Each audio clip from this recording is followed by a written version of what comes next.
This is Dork4 Kelso with another Comic Book Wednesday, and my cat Marley is probably going to be joining me with this one because he won't leave me alone. Okay, so he'll be around. This week, first off, we have new Deadly Class. Alright, I know I've talked about Deadly Class before. However, this is new Deadly Class. This is a completely new story arc. If you've read it, you know that there was a pretty brutal and final last issue before this story arc, and what's happened is there's a new class, a new Deadly Class coming in. So the people who survived the last class are kind of the upperclassmen, and the new freshmen are coming in. So it's the freshman orientation is going to be this issue. Alright, so if you like Deadly Class, definitely continue reading it. Next I have Cryptocracy, which I have not introduced before. However, this is number 4. This is from Dark Horse. And Cryptocracy means that like you don't know who's ruling you, like they're unknown. And what has happened is the earth is divided up and there are 9 ruling families. Obviously, people don't get along, and 9 secretive ruling families isn't gonna last long, and they're gonna start fighting it out like issue 1. So this is issue 4, that's Cryptocracy, and I do suggest checking that out if you like a little bit of kind of fun political drama. Okay, next we have the wonderful and amazing saga from Brian Vaughan. And we're getting into some really great story here. I mean, just look at that cover. I'm just excited to read it because of the beautiful cover of Normal. Okay, the art is amazing. This is going to be issue 38. And they landed last issue on a weird planet with these really cute little, like, creatures. I don't really know how to describe them. But they're adorable, and they're going to live with them for a while, apparently. So that's kind of where the story's going from here. And that's Saga 38 from Image. Next we have Hellbilly.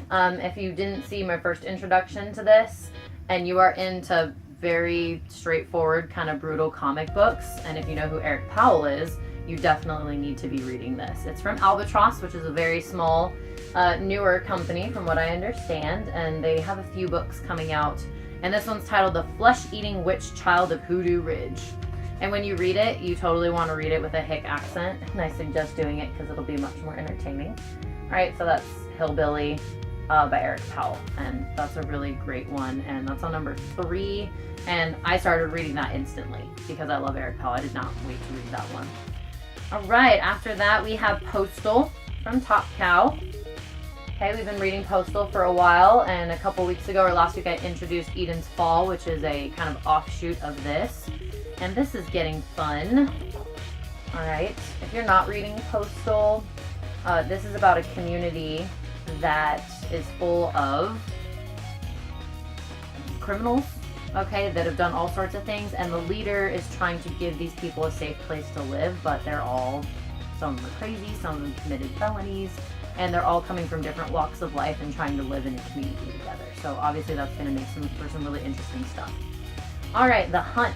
If you are a super fan of the month of October and Halloween, The Hunt is for you, because this is a horror/ghost story, and it's perfect in time for Halloween and October and watching all the fun scary movies on TV.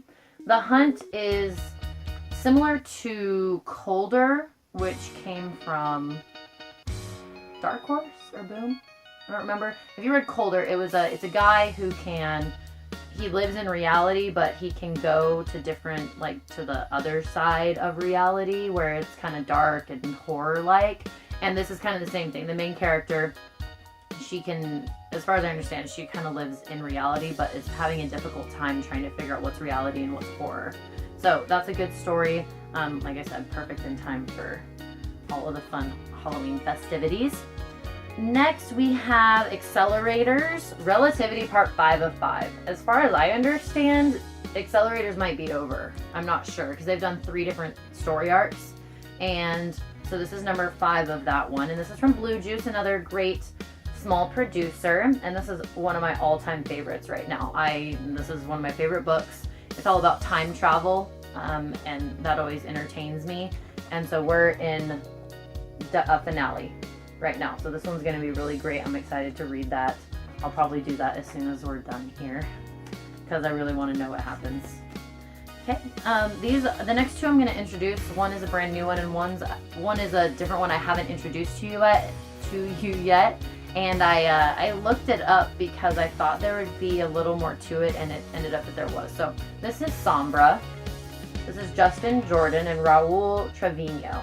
And Sombra, which is shadow in Spanish, is about Mexican drug cartels, which from the comic books I've read has not really been touched upon that much. And so I looked into it because Justin Jordan is like a white American guy, and he's writing a story on Mexican drug cartels. And I saw it was Raul Trevino, and so I looked into it, and it ends up being that Raul Trevino's family was actually involved in violent crimes with the drug cartels, and he's lost family members to them.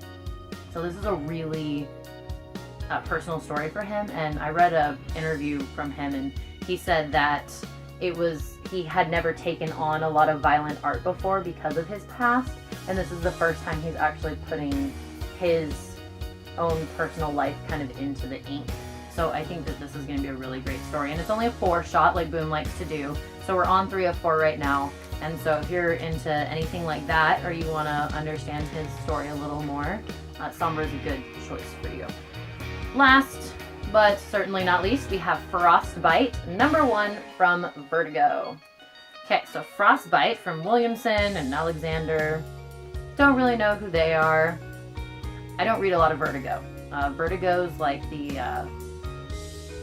redheaded stepchild of DC. Like, they do all the naughty stuff that DC can't do. So you know if you're getting something from Vertigo, it's going to be mature because DC didn't publish it. I'm trying to find you a good image here of what's happening. So it's called Frostbite because there's an ice age happening. Okay, this is a pretty good one. It's fairly violent, definitely mature.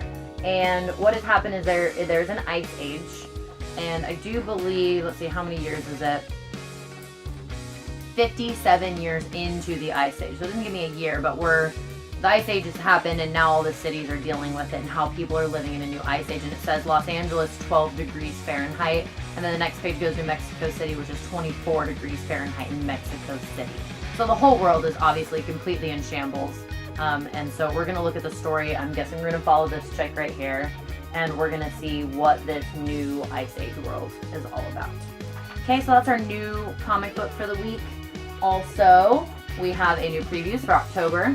So I'm going to get through this and see what new goodies I can order, and I will come back and share with you what I'm planning on ordering for the month of October, all the new fun things. Okay, so I'll take a look at that and I'll get back to you guys. And then we also got a previews exclusive pop doll, which I like showing you these ones because they are previews exclusives, which means you have to order them through like a comic book store through the previews. And this is from Preacher, which is an amazing comic book. And this is Tulip. And now we are at 5 of 6 in our collection here. The only thing we're missing is Bloody Cassidy, but that hasn't been released yet. So we got our Preacher Pop. We got some new comics. We got our previews. I'm really excited. This has been a great comic book pull Wednesday. And once again, if you guys have any suggestions for me, things you think I'd like to read that I haven't mentioned, please mention them in the comments. And also, if you want any more suggestions or need help finding these comics, please let me know, and I'll do everything I can for you. And if not, enjoy the rest of your day. Peace out, dorks.